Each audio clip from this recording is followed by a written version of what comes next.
की धरनी सजाकर कहाँ छुप गए तुम बाबा। कांटों को फूल बनाकर कहाँ छुप गए तुम बाबा। मधुबन की धरनी सजाकर कहाँ छुप गए तुम बाबा। कांटों को फूल बनाकर कहाँ छुप गए तुम बाबा। पाया सत्सब से तेरा कर पाया ओ बाबा। जीवन हुआ सफल ये मेरा, मिल गई खुशियाँ बाबा। मधुबन की धरनी सजाकर कहाँ छुप गए तुम बाबा। कांटों को फूल बनाकर कहाँ छुप गए तुम बाबा।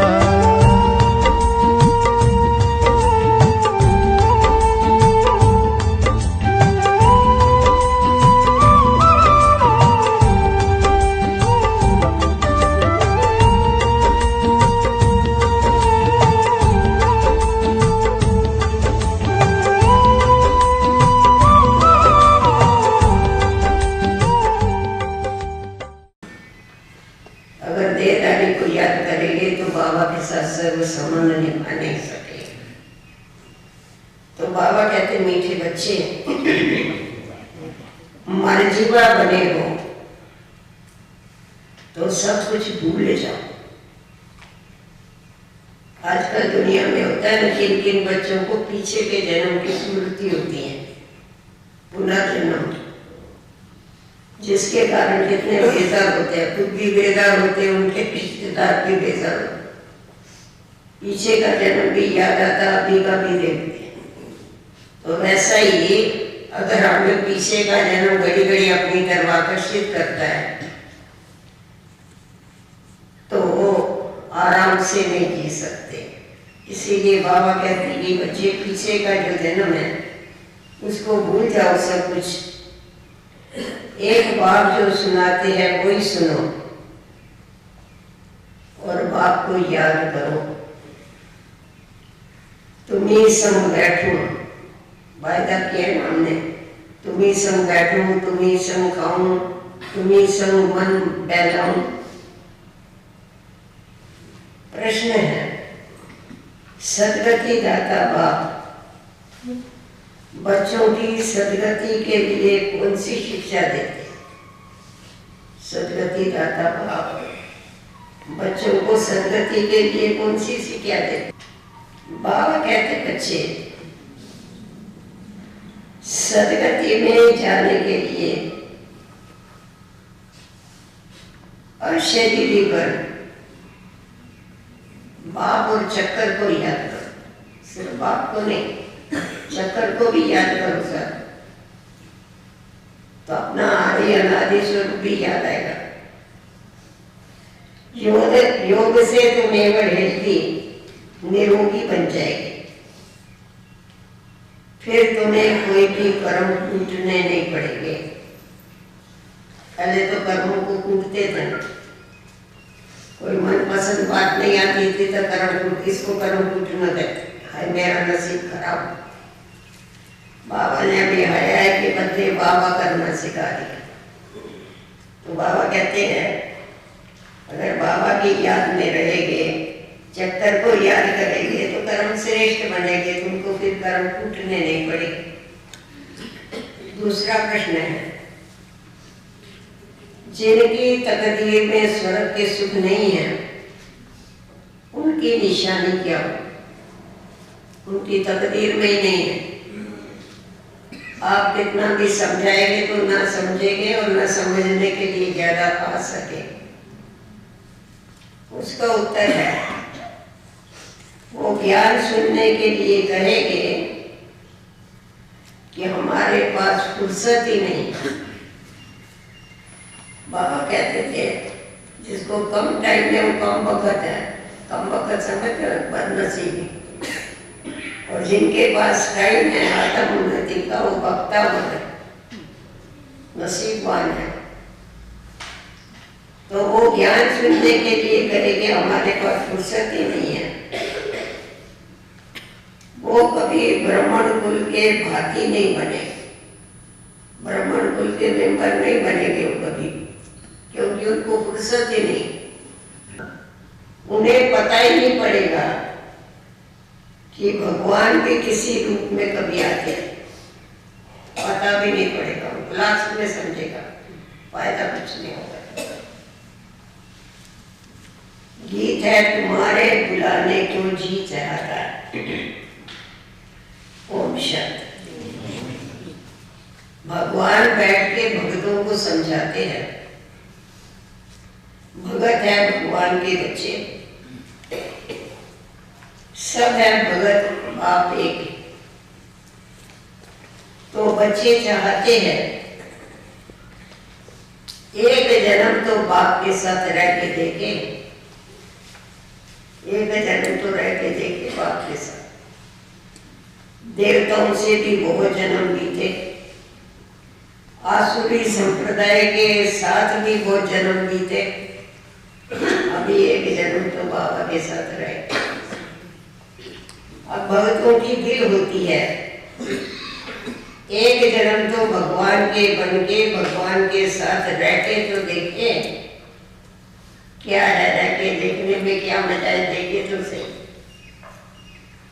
अब तुम भगवान के बने हो, मर्जीबा बने हो, तो भगवान के साथ रहते। अगर मर्जीबा नहीं है तो नजदीक रहते हुए भी उसके साथ नहीं रहते। अगर मर्जीबा है तो कहाँ भी रहेंगे तो उसके साथ है। तो बाबा कहते हैं तुम मर्जीबा बने हो तो भगवान के साथ रहते हैं। ये जो अमूल्य अंतिम जन्म है, इसमें तुम परमपिता परमात्मा के साथ में रहते। गायन भी है, तुम्ही से खाऊं, तुम्ही से बैठूं, तुम्ही से सुनूं। जो मर्जीवा बनते हैं उनके लिए ये जन्म साथ रहना होता है। ये एक ही है ऊंचे थे उन जन्म। बाप भी तो एक ही बार आता है, ये जन्म भी ऊंचे थे ऊंचा एक ही है, क्योंकि बाप ही एक बार ही आता है तो एक ही बार ही जन्म होगा, फिर तो कभी आ नहीं सकेगा बाप। एक ही बार आके बच्चों की सर्व मनोकामनाएं पूर्ण करके जाता है। कोई कामना नहीं रखता है बच्चों की, सब मनोकामनाएं पूर्ण करता है। भक्ति मार्ग में मांगते बहुत है, साधु संत महात्माओं को, देवी देवताओं आदि से आधा कल्प से लेके मांगते रहते, और दूसरा जप तप दान पुण्य आदि भी जन्म बाय जन्म करते आए, मांगते भी रहते और फिर भक्ति भी करते रहते। कितने शास्त्र पढ़ते हैं, अनेक अनेक शास्त्र मैगजीन आदि बनाते, थकते ही नहीं, सुन के भी नहीं थकते, सुना के भी नहीं थकते, वही कहानियां रोज रोज बैठ के बताते, बड़े रुचि से सुनते हैं, सुनाने वाले भी बड़े रुचि से सुनाते, समझते इनसे ही भगवान मिलेगा। परंतु अब बाप खुद कहते हैं तुम जन्म जन्मांतर तो जो कुछ पढ़े हो और अब ये जो कुछ शास्त्र आदि पढ़ते हो, इनसे कोई मेरी प्राप्ति होने वाली नहीं। बहुत किताब आदि है, क्रिश्चियन लोग भी कितना सीखते, अनेक भाषाओं में बहुत कुछ लिखते ही रहते, मनुष्य पढ़ते ही रहते। अब बाप कहते हैं जो कुछ पढ़े हो वो सब भूल जाओ, अर्थात बुद्धि से मार दो। मरने के बाद भूल जाता है, तो बुद्धि से मार दो, फिनिश करो उस पर। बहुत किताब पढ़ते हैं, किताबों में है फलाना भगवान है, फलाना अवतार है। अब बाप कहते हैं मैं खुद आता हूँ, तो जो मेरे बनते हैं उनको मैं कहता हूँ कि ये सब कुछ भूल जाओ।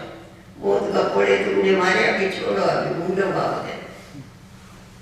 सारी दुनिया की और तुम्हारी बुद्धि में जो बात नहीं थी वो अभी मैं तुमको सुनाता हूँ। अब तुम बच्चे समझते हो, बरोबर बाबा जो समझाते हैं वो किसी भी शास्त्र में नहीं।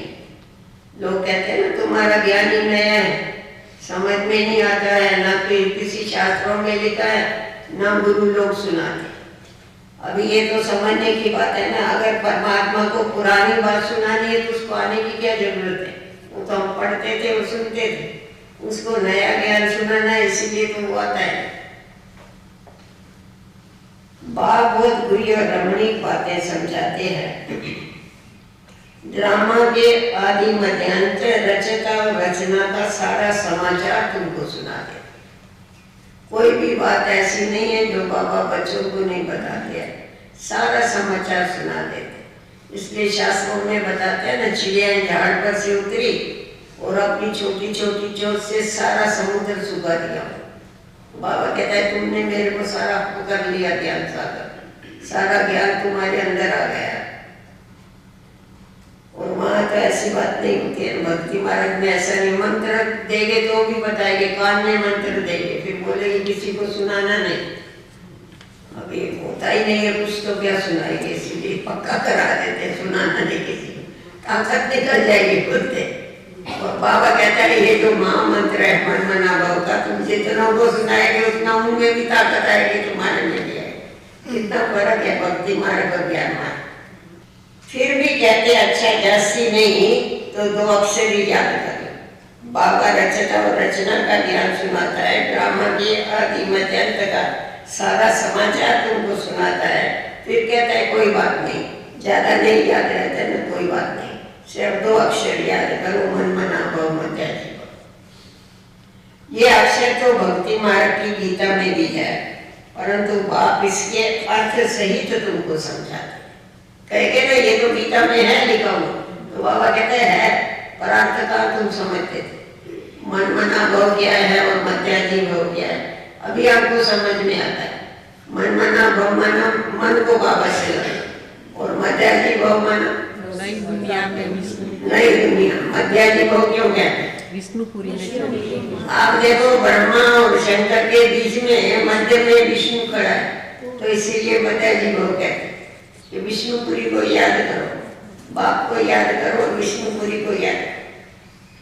ये अक्षर तो भक्ति मार्ग की गीता के है, परंतु बाप इसका अर्थ अच्छी रीत समझाते हैं।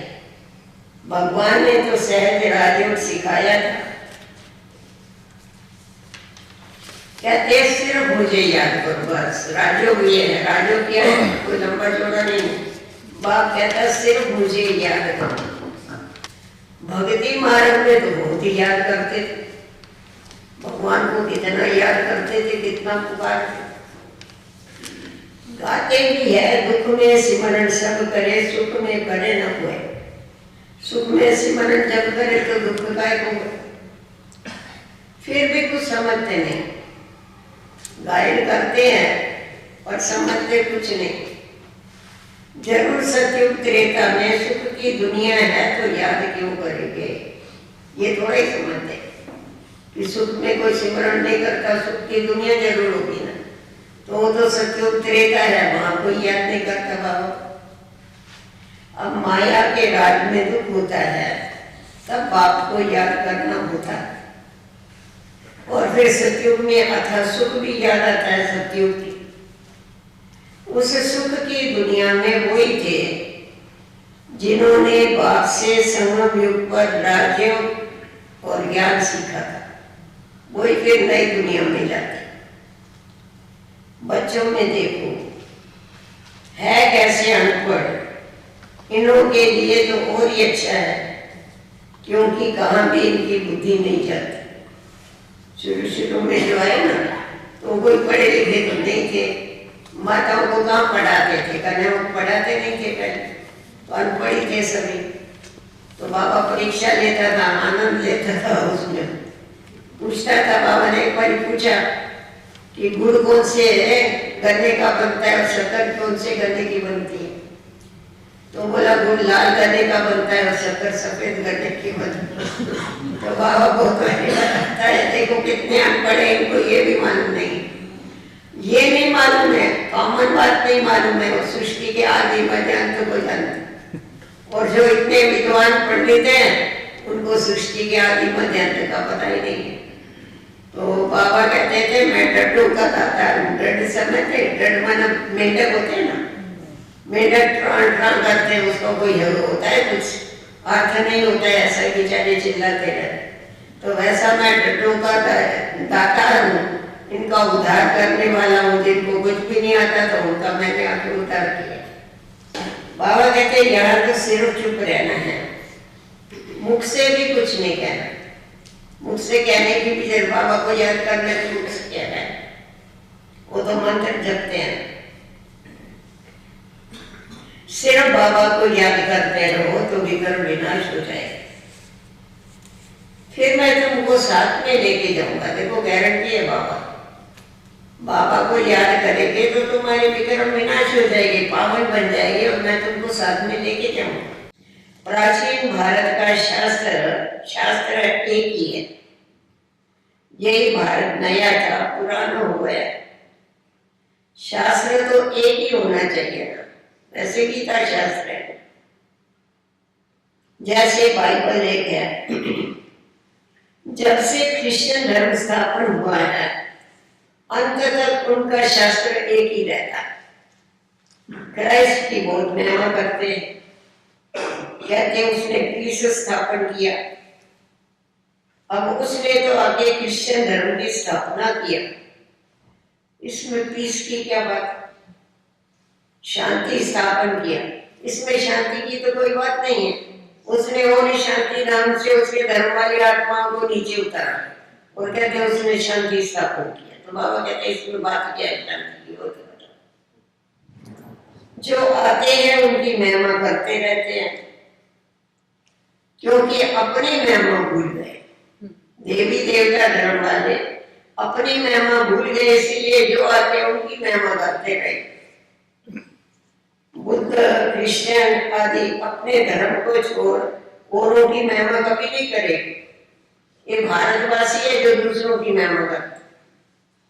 भारतवासियों का अपना धर्म तो है ही नहीं। ये भी ड्रामा में निंदा हुआ है। जब बिल्कुल नास्तिक बन जाते हैं तभी बाप आता है। बाप कौन से समय पर आता है? जब बिल्कुल नास्तिक बन जाते हैं, जब खुद को भी नहीं जानते, खुदा को नहीं जानते, तभी वो आता है। बात समझाते हैं बच्चे। स्कूलों आदि में जो किताबों की पढ़ाई की जाती है उसमें फिर भी कुछ एम ऑब्जेक्ट रहता है। नहीं किसी कोई इंजीनियर बन जाएगा, कोई डॉक्टर बन जाएगा, एम ऑब्जेक्ट तो है, फायदा है, कमाई होती है। इसीलिए कहते हैं नॉलेज ये सोर्स ऑफ इनकम है, कमाने का साधन है। मर्तबा मिलता है, जितना ज्यादा पढ़ते हैं तो मर्तबा ऊंचा मिलता है, डिग्री ऊंची मिलती है। बाकी शास्त्र आदि जो पढ़ते हैं उसको तो अंधश्रद्धा कहा जाता है। वो जो पढ़ाई है जिस्मानी पढ़ाई, उसको अंधश्रद्धा नहीं कहते, उसकी इनकम होती है। और ये जो शास्त्र आदि है इसको अंधश्रद्धा कहा जाता है। पढ़ाई को कभी भी अंधश्रद्धा नहीं कहेंगे। तो तुम्हारी ये पढ़ाई है इसीलिए अंधश्रद्धा की बात नहीं। ऐसे नहीं कि अंधश्रद्धा से कोई पढ़ते, पढ़ाई से बैरिस्टर इंजीनियर आदि बनते हैं, उनको अंधश्रद्धा कैसे कहे? ये भी पाठशाला है, ये कोई सत्संग नहीं। तो यहाँ भी अंधश्रद्धा नहीं होती है। तुम यहाँ पढ़ के मनुष्य से देवता बनते हो तो अंधश्रद्धा कहाँ से? लिखा है ईश्वरीय विश्वविद्यालय, तो समझाना चाहिए जरूर ईश्वर का बहुत भारी विद्यालय होगा, जो भी सारे विश्व के लिए। बाबा के पास तो कोई भी आ सकते, कोई भी आके सीखते हैं, सारे विश्व के लिए। सबको पैगाम देना है कि देह सहित सब देह के धर्मों को छोड़ अपने स्वधर्म में टिक जाओ। फिर अपने को अपने बाप को याद करो। विधि बाबा बताता है, कहते हैं बुद्धि भटकती है वो, तो बाबा विधि बता रहा है। देह से ही देह के सब धर्मों को भूलो, फिर अशरीरी बन के बाबा को याद करो तो बुद्धि टिक जाएगी। क्योंकि जो जैसा होता है उसको वैसी कंपनी अच्छी लगती है। बूढ़ों को बच्चों की कंपनी देंगे तो दोनों को भी मजा नहीं आए। तो वैसा ही बाबा निराकार है, हम आत्मा ही निराकार है। तो उससे जैसा बन करके बैठते हैं, हम उसको याद करते हैं, तभी आनंद आता है। देखो हमारी विधि कितनी अलग है। बाबा प्यार का सागर है, तो बाबा कहता है बच्चे तुम अपने को प्रेम स्वरूप हो करके पीछे बाबा को याद। वो शांति का सागर है, तो हम आत्मा शांति स्वरूप है। विधि है ये, उससे जैसा बन के फिर उसको याद किया जाता है, तभी आनंद आता है। और भक्ति मार्ग में क्या करते थे, तू महान है, ऊंचे थे ऊंचे, मैं पापी हूँ, मैं कपटी हूँ। आज लगेगी कैसा कपटी है, तो विधि कहाँ लगेगी, देख लगेगी नहीं। तो विधि लागू थी, परंतु बाबा ने आके हम बच्चों को विधि सिखाई। विधि से सिद्धि की प्राप्ति होती।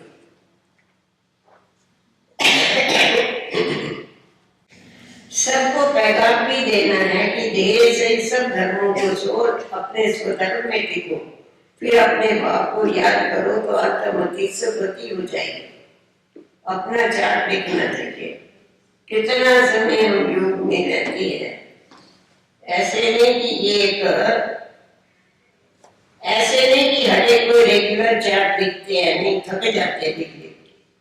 वास्तव में क्या करना, रोज अपना मुंह आईने में देखना चाहिए। ये ज्ञान का आईना है, रोज अपना मुखड़ा देखो ज्ञान के आईने में, कितना अभी तक हमारे पाप दग्ध हुए है, कितने हमारे पुण्य जमा हुए।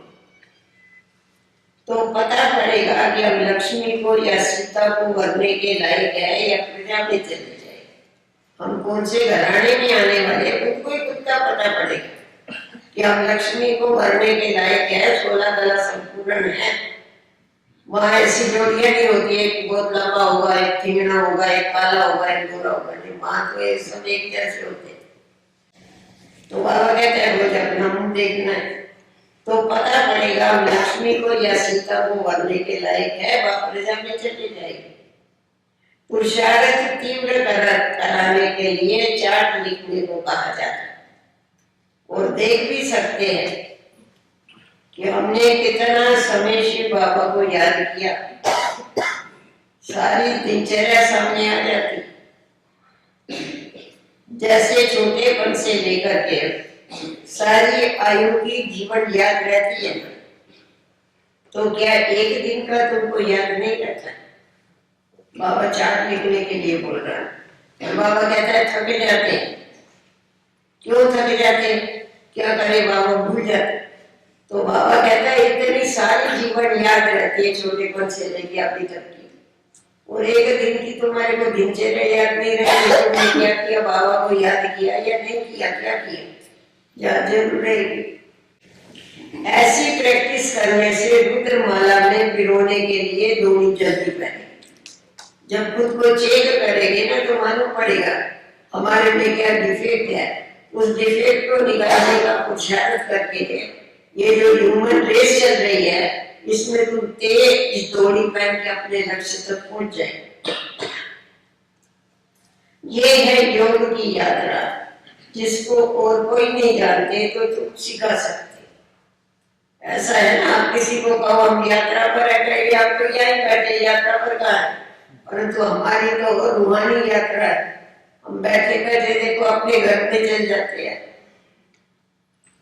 नई दुनिया में चले जाते हैं, सूक्ष्म वतन में चले जाते हैं, तो यात्रा हो गई नहीं हमारी। ये है योग की यात्रा, जिसको और कोई नहीं जानते तो सीख कैसे सकते हैं? कैसा सीखेंगे? जब ये जानते ही नहीं है यात्रा को तो सीख भी नहीं सकते। पर जानेंगे तो वो फिर क्या होगा, सीखेंगे, अपने को पहचानेंगे, बाबा की याद में रहेंगे। तो क्या एक विषय है, ये है योग की यात्रा, जिसको और कोई जानता नहीं तो सिखा कैसे सकते हैं, वो नहीं बता सकते। तो अब बाबा के पास की यात्रा, ऐसी प्रैक्टिस करने से रुद्रमाला में पिरोने के लिए डोरी जल्दी पहनेंगे। ये है योग की यात्रा, जिसको और कोई नहीं जानता है तो सिखा कैसे सकेंगे? तुम जानते हो बाबा के पास हमें लौटना है, जाना है नहीं, लूटना है। राजयोग से राज्य प्राप्त होती है।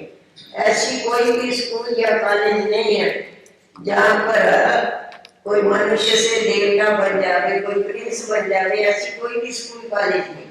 ये एक ही बाबा आके कॉलेज स्थापन करता है, विद्यालय स्थापन करता है, जिससे मनुष्य से देवता बन के निकलते हैं, बेगम टू प्रिंस बन के निकलते हैं। तो ऋषि माने तपस्या करने वाले, तो हम तपस्या करते हैं। तो तपस्या करने वाले हम राजे ऋषि है, जैसे हमारे को नई दुनिया की प्राप्ति होती। राजा में तो राजा रानी प्रजा सब चाहिए, पर वो तो छोड़ छाड़ के आ जाते हैं, वो तो मानते नहीं बात। ये बात तो बच्चे ही बुद्धि में रख सकते और कोई नहीं रख सकता। कोई जा ही नहीं सकता है तो बुद्धि में रखे क्या करेंगे, समझेंगे भी नहीं बात। बहुत है जो चार्ट भी नहीं लिख सकते, चलते चलते थक पड़ते हैं। बाबा कहते हैं बच्चे अपने पास नोट करो कि कितना समय मोस्ट डेलिब्रेट बाबा को याद किया। जिस बाप की याद से वर्षा लेना है, जब राजाई का वर्षा लेना है तो प्रजा भी तो बनानी पड़ेगी, और राजा को बनना है, फिर प्रजा नहीं बनाएंगे तो राजा कैसे बनेंगे, राज किस पर करेंगे। बाबा स्वर्ग का रचयिता है तो उसे क्यों नहीं स्वर्ग का वर्षा मिलना चाहिए। बहुत है जिनको स्वर्ग का वर्षा मिलता है, बाकी को फिर शांति मिल जाती। दूसरे धर्म वालों को तो शांति मिल जाती है ना, परम धाम में चले जाते। बाप सबको कहता है बच्चे देह से ही देह के सब संबंधों को भूल जाओ। तुम अशरीरी आए थे, 84 जन्म हो गए थे, अब फिर से अशरीरी बन जाओ। क्रिश्चियन धर्म वालों को भी कहेंगे कि तुम क्राइस्ट के पिछाड़ी आए, तुम भी बिगड़ शरीर आए थे, यह शरीर लेके तुमने पाठ बजाया, अब तुम्हारा भी पाठ पूरा होता है। ऐसा नहीं जो बाद में आए हैं उसको 2,500 खर्च हुआ कृष्ण, और इसको गुरु नानक को तो सिर्फ 500 का नसीब हुआ है। तो लास्ट में आने वाले भी जो है सबको वापस जाना है, सबकी वानप्रस्था बसता है। बाबा कहते हैं जो बच्चा घर में है ना उसकी भी वानप्रस्था बसता है, सबको जाना, एक मुझे सबको लेके जाता है। वानप्रस्थ का मतलब वाणी से परे जाना, तो परम धाम में वाणी तो है ही नहीं। कलयुग का अंत आ गया है, अब तुम बाप को याद करो। मुक्ति धाम वाले सुन के बहुत खुश हो गए, वो चाहते हैं कि हमको मुक्ति चाहिए। मुक्ति धाम वाले माना जिनको मुक्ति चाहिए वो खुश होते हैं कि अच्छा है हमको मुक्ति मिल जाए। वो स्वर्ग वर्ग को नहीं चाहिए, उनको मानते ही नहीं।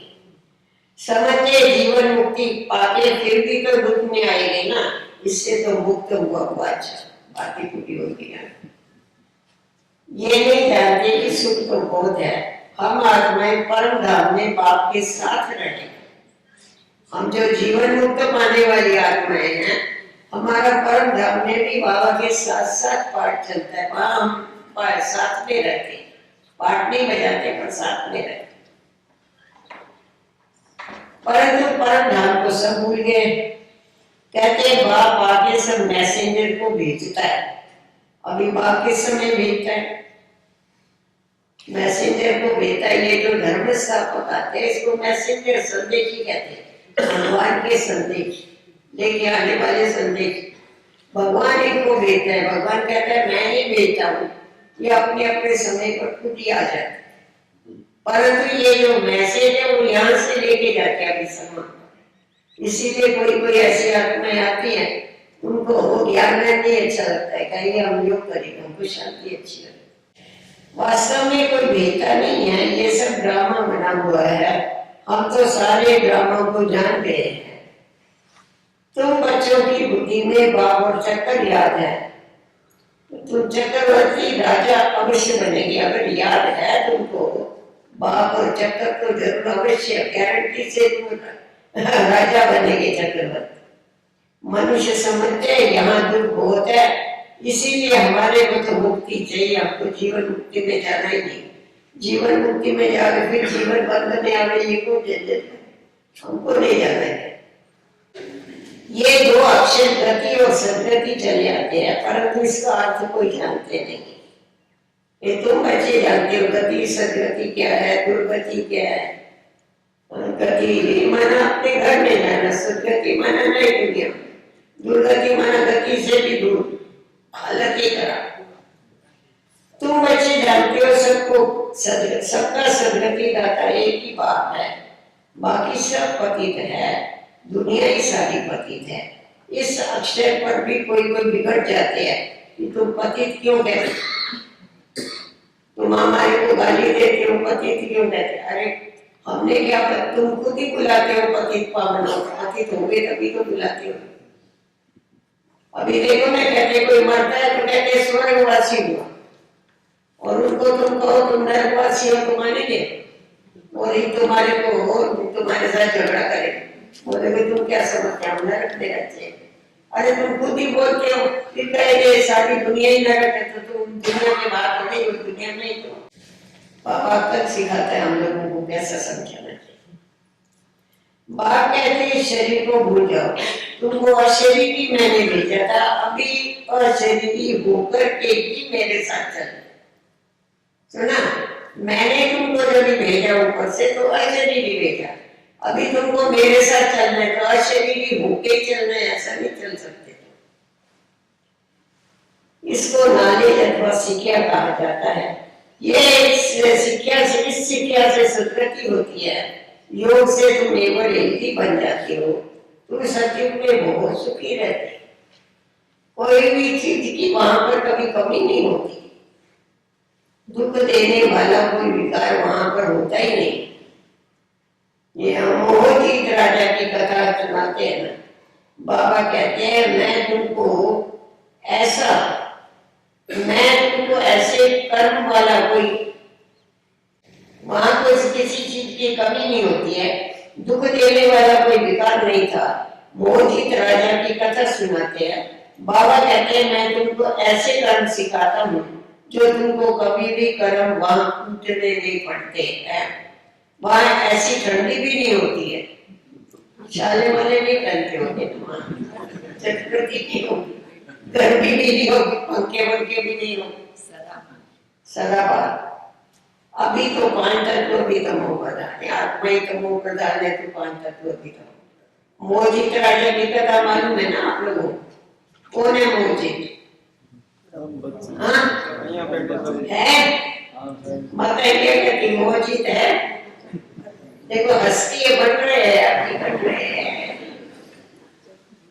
यहाँ तो देखो कभी कभी बहुत गर्मी, कभी बहुत ठंडी, वहां ऐसी आपदाएं नहीं होती, सदैव बसंत ऋतु रहती है। नेचर सतो प्रधान होती है, अब नेचर तमो प्रधान है, तो अच्छे आदमी कैसे हो सकते? नेचर ही तमो प्रधान है तो आदमी ऐसे ही हो।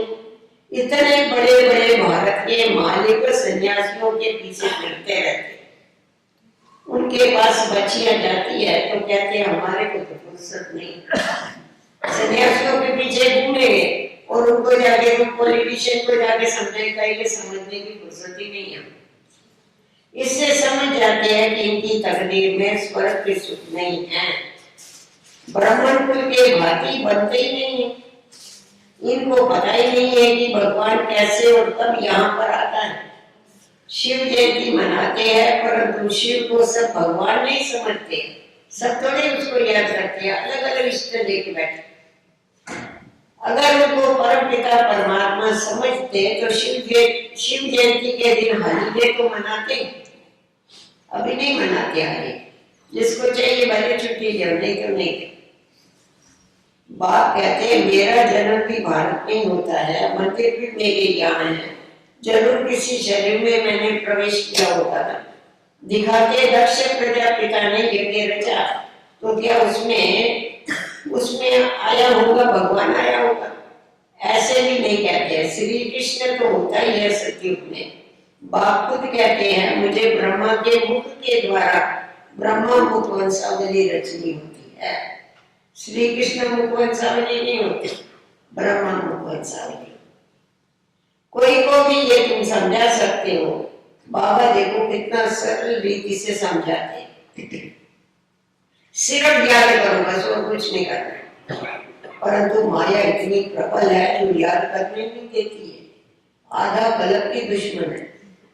आधा कल्प से हमने उससे माल खरीद किया, कभी काम तो कभी क्रोध तो कभी लोभ कभी मोह, अलग अलग माल खरीद किया। अभी उसको छोड़ के हम भगवान से अविनाशी ज्ञान रतन लेते हैं तो उसको अच्छा कैसा लगे? पुराना ग्राहक होता है तो कोई छोड़ता है कि दुकानदार उसको बुलाकर बोलेगा केवल कहा जाता है तू मेरा ग्राहक है, मुफ्त में लेकर चल सामान पर जाना नहीं मेरे। माया भी यही करती है, खातिरी करती बड़ी। ये दुश्मन पर जीत प्राप्त करनी है। भक्ति मार्ग में मनुष्य ठंडी में स्नान करने को जाते हैं। अभी संक्रांति का स्नान करने को कहा जाता, बहुत ठंड होती है उस समय, हरिद्वार में और उधर बहुत ठंड होती है। कितने धक्के खाते हैं, दुख सहन करते हैं। यहाँ तो पाठशाला है, यहाँ पढ़ना है, इसमें धक्के खाने की कोई बात नहीं। पढ़ने में धक्के थोड़े खाए जाते, बैठ के शांति से पढ़ा जाता है। पाठशाला में ब्लाइंड फेथ की कोई बात नहीं होती है। मनुष्य तो बहुत ब्लाइंड फेथ में फंसे हुए हैं, कितने गुरु आदि करते हैं, परंतु मनुष्यों की कभी मनुष्य सदगति नहीं कर सकते। जो भी मनुष्यों को गुरु बनाते हैं वो ब्लाइंड फेथ करेगी। आजकल छोटे बच्चों को भी गुरु करा देते, नहीं तो कायदा है वानप्रस्थ में गुरु कराया जाता है। आजकल के छोटे बच्चों को ही करा देते क्योंकि शरीरों पर भरोसा नहीं है। अच्छा, मीठे मीठे सिकिलते बच्चों के माता पिता बाप दादा का प्यार गुड मॉर्निंग। रूहानी बाप की रूहानी बच्चों को नमस्ते। रूहानी बाप दादा को प्यार गुड मॉर्निंग और नमस्ते। सफलता हमारा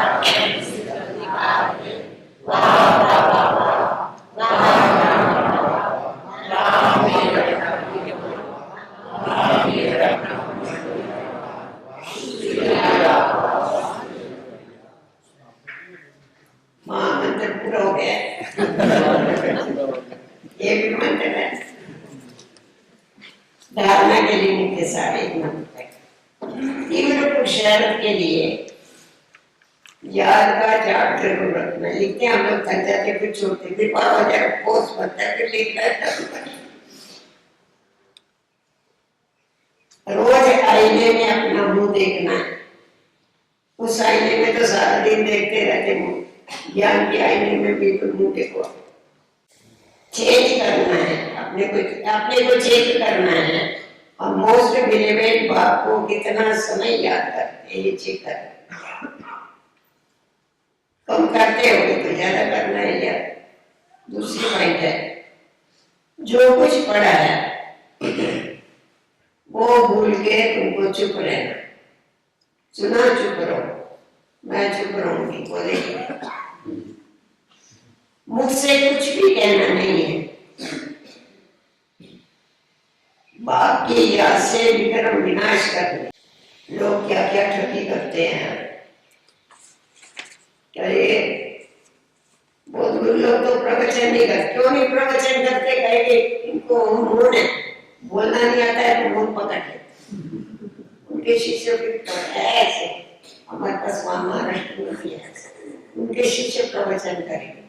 हमारे गुरु जी कथा नहीं करते। क्यों नहीं करते? वो लोग मुंह रखते, दूसरे समय जाओ तो बोलते हैं परंतु सभा में नहीं बोलते।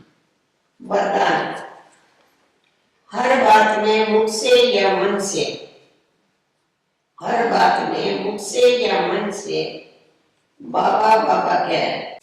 मैं मन को समाप्त करने वाले सफलता मूलत बाबा। सदैव जो बाबा बाबा करेंगे उनको ही सफलता मिलेगी। बाबा सफलता दिलाएगा। इसका स्पष्टीकरण है, आप अनेक आत्माओं के उमंग उत्साह को बढ़ाने के निमित्त बच्चे। आप अनेक आत्माओं के उमंग उत्साह को बढ़ाने वाले निमित्त बच्चे कभी भी मैंपन में नहीं आ सकते। मैंपन में आना माना उमंग उत्साह कम होना। मैंने किया, मैंने किया, मैंने किया, तो सारा समय मैं करते रहेंगे तो फिर वो मुझसे काम से करेगा। मैंने किया ऐसा नहीं कहो, बाबा ने मेरे को निमित्त बनाया, तो बाबा याद आएगा तुम मंगाएगा। मैं के बजाय मेरा बाबा,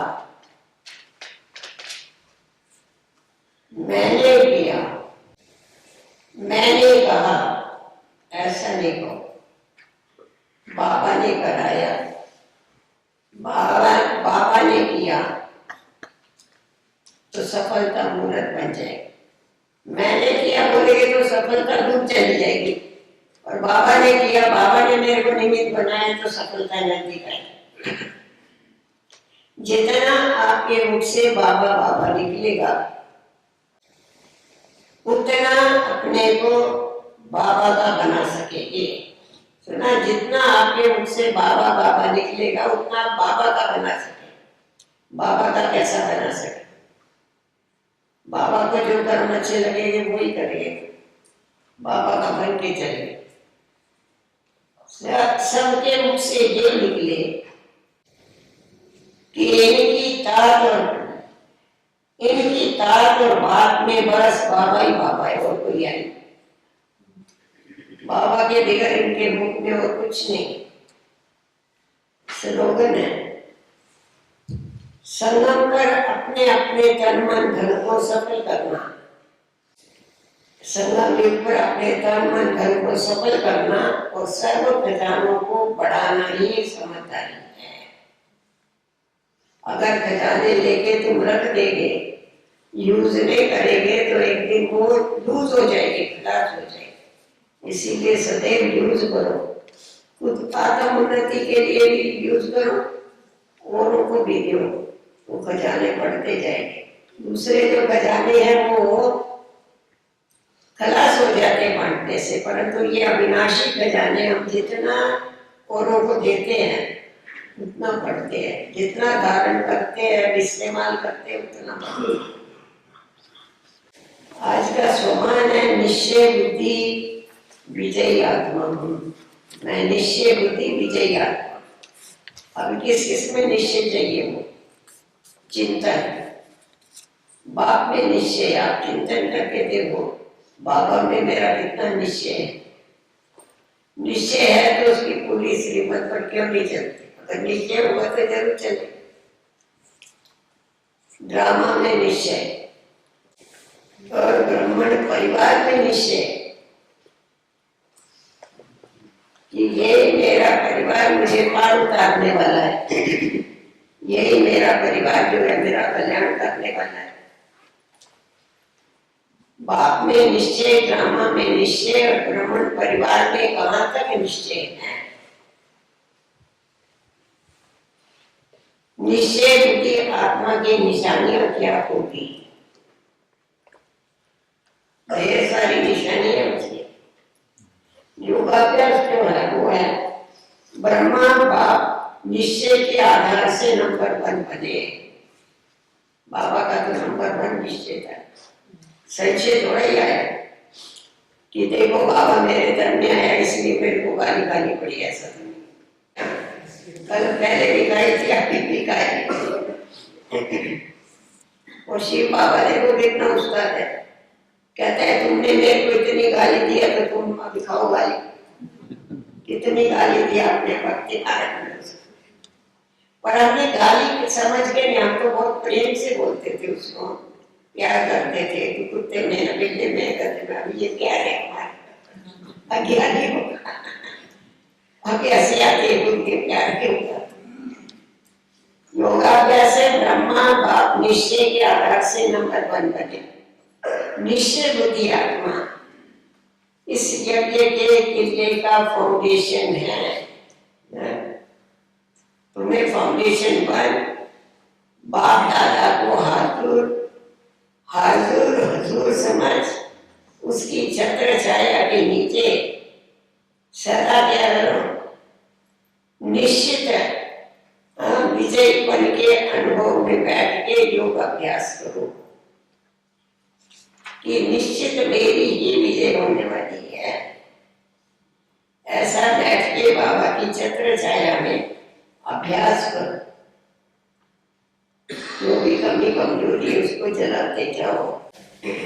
निर्देश है। जितना सेवा की हलचल में आते हो उतना बिल्कुल अंडरग्राउंड चले जाओ, अंतर्मुख हो जाओ। कोई भी नई नई इन्वेंशन और शक्तिशाली इन्वेंशन अंडरग्राउंड ही करते हैं। साइंटिस्ट अंडरग्राउंड बैठ के करते हैं, बाहर के वातावरण का असर नहीं होवे, डिस्टर्ब नहीं करते। तो एकांतवासी बनना ही अंडरग्राउंड है। जो भी समय मिले, कथा 1 घंटा या आधा घंटा समय नहीं मिलेगा, लेकिन बीच बीच में 5 मिनट भी मिले तो ही सागर के तरे में चले जाओ। आप बोलेंगे 5 मिनट के लिए कैसा चलेगा, परंतु संगम युग का 5 मिनट भी और युगों की भेंट में कितना बड़ा है। जो आने वाला भी समझेगा कि ये कहाँ और स्थान पर है। आप उस स्थिति में बैठेंगे ना बाबा की याद में, तो आने वालों को भी ऐसा अनुभव होगा, ये कितना समय देखो हम बैठे तो भी कितना आनंद में बैठे हुए हैं यहाँ। आधा घंटा बैठेंगे तो भी मालूम नहीं पड़ेगा। जो भी समय मिले, कथा 1 घंटा या आधा घंटा समय नहीं भी मिलेगा, लेकिन बीच बीच में 5 मिनट भी मिले तो सागर के तरे में चले जाए। जो आने वाला भी समझे कि यहाँ कहाँ और स्थान पर है, इस दुनिया में नहीं है, पर हम और किसी स्थान पर है, यहाँ पर नहीं है। इस साकारी दुनिया में नहीं, हम और कहीं है। उस वातावरण से उनको ये अनुभव, उनके संकट ब्रेक हो जाएंगे, वाणी में आना चाहेंगे तो भी आ नहीं सकेंगे, क्योंकि परम धाम में जाना, अपने को एकांतवासी बनाना, अर्थात परम धाम निवासी बनना, तो वहां तो वाणी होती नहीं है। तो वो प्रैक्टिस होती जाएगी, तो चाहेंगे वाणी में आना तो भी नहीं आएंगे, बड़ी बैठे कारोबार बंद हो जाएगी। और जाओ, अरे ज्यादा समय नहीं रहता है ना, थोड़ा समय रहता है फिर आवाज में आ जाती। हम लोगों को सारे कलम की आदत है आवाज में। ऐसा थोड़ा सत्युग में देखे आवाज में नहीं आते कि बात कैसा लगेगी, और बहुत धीमे बात कर। शुरू में जब भोग लगते थे ना, तो संदेशियों में आते थे, बुलाते थे, लक्ष्मी नारायण को बुलाएंगे, कभी कृष्ण को बुलाएंगे, ऐसी बात करेंगे उनके होंठ हिलेंगे से, आपको आवाज नहीं आएगा, बहुत धीमा चलेंगे। तो ऐसा चलेंगे, ऐसे फूलों का रास्ता बनाते थे उनके लिए, चलेंगे जैसा हवा में उड़ रहे, ऐसा एकदम बहुत धीमे। इसीलिए कभी ऐसा होता था ना, कोई चलता था ठप ठप ठप करके चलता ना, किसी को आदत होती है चप्पल का आवाज करके चले, ठप ठप ठप, कोई आवाज करके चलता था, मम्मा उसको बुलाती, उसको तुम्हारे इस धरनी ने क्या बिगाड़ा? बोले क्यों मम्मा, नहीं हमारा काय को बिगाड़े? बोले फिर इसको मारती क्यों है? वो बेचारी को दुख होगा ना, तो इतना उसको मारेगी। देवता ही कैसे चलते वैसा चलो, तुम देवता बन रही ना वैसा चलो, तो परीक्षण हो जाएगी, मान हो जाएगा। बाबा ने मम्मा ने बहुत ध्यान दिया हम लोगों को, बोलने का, चलने का, सब बातों का ध्यान रखा, पहनने का। एक बार मधुबन में गए हुए थे, तो कितना ध्यान रखना था ये बता। मधुबन में गए थे तो बाबा का हवा के माप घूमता था ना, इधर का उधर, उधर का उधर। अभी आप देखेंगे तो यहाँ खड़ा है, अभी देखो भंडारे में खड़ा है, अभी देखो दूसरी जगह पर खड़ा होगा। बहुत फुर्त था बाबा, इतनी बड़ी आयु थी पर बहुत फुर्त। तो हम लोग गए 5 साल पहले थी, हम लोग टीचर्स, तो बाबा था ही नहीं कमरे में, तो हम लोग कमरे में जाके बैठ गए। तो बाबा आई इतने में, थोड़ी देर के बाद 5-7 मिनट के बाद आया, खड़ा हो गया बाहर। हम लोगों ने समझा पता नहीं बाबा बाहर क्यों खड़े, अंदर नहीं आए। फिर उसके बाद बाबा आया अंदर, बाहर किसी की चप्पल थी, बहुत अच्छी चप्पल थी, डिजाइन डिजाइन कुछ लगा हुआ था। तो कहा मुझे बाहर तो एक चप्पल तो बहुत अच्छी रखी हुई थी, ये किसकी चप्पल है? तो एक बहन की थी, वो बन के आई थी। बोला बाबा ये किसी माता ने दिया ना मेरे को, तो मतलब फैशनेबल थी वो चप्पल, किसी माता ने दिया ना मेरे को, इसलिए मैंने ये चप्पल पहनी। बाबा ने कहा बच्ची चप्पल तो बहुत अच्छी है, पर अभी तो भाषण करने को जाएगी ना, तेरा भाषण कोई नहीं सुनेगा, तेरी चप्पल दिखेगी। अरे वो माँ ही चप्पल छोड़ के चली गई। ऐसा सिखाता था, सिंपलिसिटी की है वो सिखाता, हर बात सिखाते, मम्मा भी सिखाती थी, पापा भी सिखाते, पर उनका सिखाने का तरीका ऐसा था, आपको लगेगा नहीं सिखा रहा है, ऐसा नहीं लगेगा, प्यार कर रहा है ऐसा लगेगा, मेहमा कर रहा है, बहुत अच्छी चप्पल है, और फिर से क्या भी दे दिया। क्योंकि बाबा कहते हैं ना मेरे को बहुत मेहनत करनी पड़ती है, क्योंकि मेरे को तुम बच्चों को लायक बना के लेके जाना है, क्योंकि तुमको नई दुनिया का मालिक बनना है, तो लायकात के बिगड़ कर नहीं बन सके, सब बातें सिखाता था। चलो भाई ओम शांति। क्या हुआ? हमारा जीवन कैसा लगा? बहुत अच्छा लगा, मैं कल भी बताया, बहुत अच्छा। ये सारे परमानेंट है दीदी, अच्छा। सारे के सारे बहुत बहुत अच्छा, नसीब वाले हैं बड़े।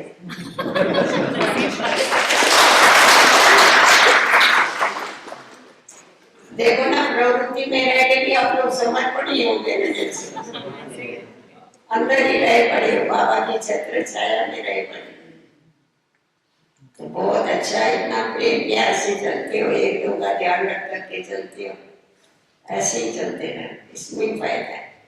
ओम शांति।